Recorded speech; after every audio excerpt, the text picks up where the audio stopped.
Ulasan. Dampak kependudukan Jepang. Masuknya Jepang di Indonesia.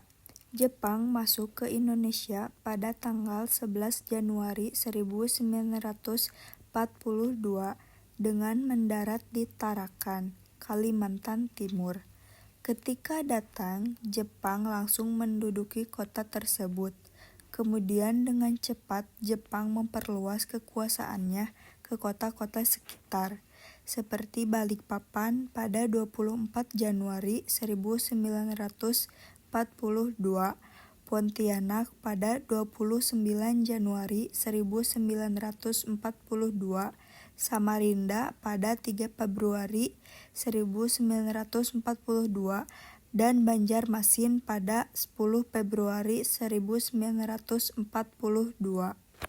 Sembari menguasai Kalimantan, pasukan Jepang juga berekspansi ke wilayah lain, seperti Ambon yang berhasil dikuasai pada 4 Februari 1942 dan Palembang pada 16 Februari 1942.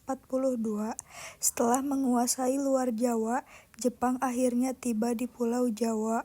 Pasukan Jepang langsung mendarat di 3 titik, yaitu Teluk Banten, Eretan Wetan, Jawa Barat, dan Kragen, Jawa Tengah pada 28 Februari 1942.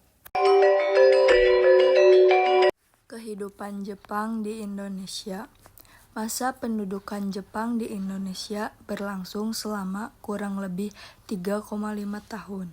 Jepang mulai menduduki Indonesia setelah Belanda menyerah tanpa syarat pada 8 Maret 1942.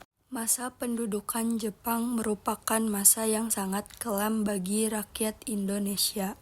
Selain melakukan eksploitasi terhadap sumber daya alam, Jepang juga melakukan eksploitasi terhadap rakyat Indonesia dengan kebijakan Romuha dan Jugun Lanfu. Rakyat Indonesia mengalami penderitaan selama pendudukan Jepang, seperti siksaan fisik, penderitaan tanpa alasan yang jelas, dan kerja paksa yang tidak manusiawi. Dampak pendudukan Jepang.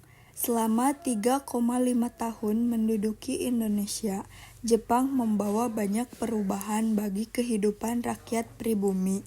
Jepang dikenal sebagai penjajah yang kejam karena melaksanakan kerja paksa atau romusa, menyiksa serta membuat rakyat Indonesia kelaparan dan sengsara.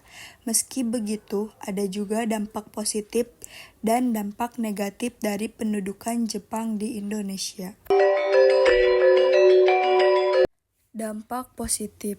Diperbolehkannya memakai bahasa Indonesia sebagai bahasa nasional. Dibentuknya Badan Penyelidik Usaha-Usaha Kemerdekaan Indonesia (BPUPKI) dan Panitia Persiapan Kemerdekaan Indonesia (PPKI) untuk memenuhi janji kemerdekaan bagi Indonesia, menghapus sistem sekolah berdasarkan kelas sosial, kemudian menetapkan jenjang sekolah yang setara untuk semua kalangan dengan 12 tingkatan. Dampak negatif. Pemerintah Jepang yang sewenang-wenang. Rakyat yang mengikuti kerja paksa juga tak jarang disiksa dengan kejam hingga meninggal. Perekonomian lumpuh karena Jepang menyita seluruh kekayaan di Indonesia. Akhir pendudukan Jepang. Masa akhir pendudukan Jepang di Indonesia berakhir pada 1945, seiring dengan kekalahan yang diderita Nippon dari sekutu. Dalam kondisi yang kian terdesak di Perang Pasifik, Jepang terus berupaya menarik simpati rakyat Indonesia dengan menjanjikan kemerdekaan. Kesimpulan. Di Indonesia pada 7 Agustus 1945, BPUPKI telah menyelesaikan tugasnya, dan sebagai gantinya dibentuklah PPKI untuk mempersiapkan kemerdekaan. Kabar menyerahnya Jepang dari sekutu pun tidak disia-siakan para tokoh bangsa Indonesia untuk memproklamasikan kemerdekaan pada 17 Agustus 1945.